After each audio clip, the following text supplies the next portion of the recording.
131,000 kilometers of track, 3.37 billion passenger trips, more than 4 billion tons of cargo transportation. China's railway network powered on in 2018.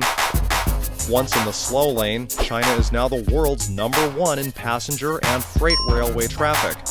Since the nation's first train route, the Chengdu-Chongqing Railway, began operations in 1953, China has invested heavily in expanding the rail grid and reducing journey times.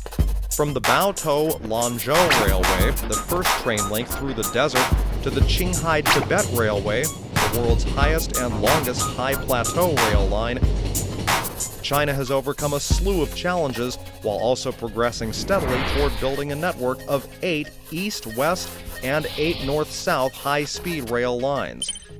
Today, China's railway network spans almost every corner of the country, from deserts to cities, from plateaus to plains. Its high-speed rail network has a total track length of almost 30,000 kilometers, twice as long as the rest of the world's high-speed rail lines combined. The speed of trains has also increased dramatically, up 6-fold in the past 70 years. What does it mean? Back in 1949, commuting from Beijing to Shanghai took 36 hours. 7 decades on, the travel time has dropped to 4 hours and 18 minutes thanks to the Fuxing train that runs at 350 kilometers per hour. And the future could still be more astounding. China is planning to build a super high-speed maglev train that could reach 800 kilometers per hour. What's the secret to China's stunning rail development? Unlike some developed countries where new railway construction is often primarily motivated by profit, a desire to improve people's quality of life and opportunities is the driving force behind China's infrastructure expansion. For example, China built the Chengdu-Kunming Railway, a route over difficult terrain, to give ethnic minority groups more mobility. Spanning 991 bridges and 427 tunnels, the railway is hailed as a miracle of engineering. But prioritizing accessibility ahead of profit does not necessarily mean bad investments. China has formed a set of standards for high-speed rail, plateau railways, heavy-haul transport, and railways in extreme conditions, and that standardization has meant significant savings.